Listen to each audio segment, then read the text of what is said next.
সমুদ্রে তেল গ্যাস অনুসন্ধানে বিদেশি প্রতিষ্ঠানগুলোর দরপত্র জমা না পড়ার কারণ পর্যালোচনা করেছে পেট্রোবাংলা।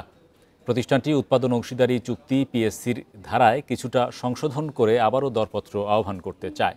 যদিও চুক্তিতে আর কোনো আর্থিক সুবিধা দেওয়ার বিপক্ষে বিশেষজ্ঞরা। তাদের মতে রাজনৈতিক অনিশ্চয়তাই বিনিয়োগকারীদের অনীহার মূল কারণ।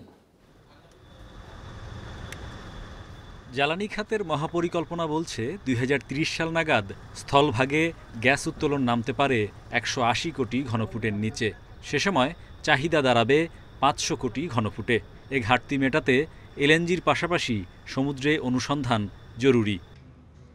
২০২৩ সালের জুলাই মাসে সমুদ্রে তেল গ্যাস অনুসন্ধানে উৎপাদন অংশীদারি চুক্তি চূড়ান্ত হয়। আগের চেয়ে বিদেশি বিনিয়োগকারীদের গ্যাসের হিস্যা বাড়ে দামও।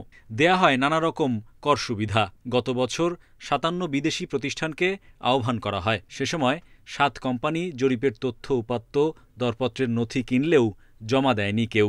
পরে ৯ ডিসেম্বর পর্যন্ত ৩ মাস সময় বাড়িয়েও সাড়া মেলেনি। টেন্ডারার তাদের কাছে আমরা মতামত চাইলাম, কেন আপনারা ড্রপ করলেন না? রিলেটেড বিশেষজ্ঞ আছেন, তাদের কাছে থেকেও আমরা মতামত চাইলাম। দেশের স্বার্থটা এখানে আমাদের ইম্পর্টেন্ট। এইটাকে ঠিক রেখে যতটুকু রিভিউ করা যায় করে আমরা খুব দ্রুততম সময় আবার টেন্ডারে যাচ্ছি।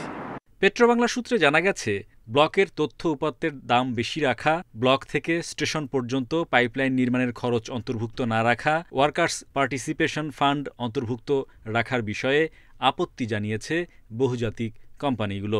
তবে বিদ্যমান পিএসসি যথেষ্ট আকর্ষণীয়, তাই আর্থিক কোনো সুবিধা বাড়ানোর বিপক্ষে বিশেষজ্ঞরা। অনেক রকম বিউরোক্রেটিক জিনিসপত্র আছে, তো সেগুলোকে তারা সুযোগ সুবিধা দিতে পারে, কিন্তু আমি মনে করি আর্থিক দিকটা একটু চিন্তা ভাবনা করে তাদের বিবেচনা করা উচিত যে আর্থিক সুবিধাটা বাড়ানোটা ঠিক হবে না। আমি যেটা বুঝতে পারছি, তারা যদি এখন আবার রিটেন্ডার করে, আমার মনে হয় যে পলিটিক্যাল সিচুয়েশন ঠিক না হওয়া পর্যন্ত তারা হয়তো বিড করবে না। এর আগে ২০১৬ সালে আন্তর্জাতিক দরপত্রের মাধ্যমে সমুদ্রের ১২ নম্বর ব্লকে তেল গ্যাস অনুসন্ধানের কাজ পায় দক্ষিণ কোরিয়ার এক প্রতিষ্ঠান।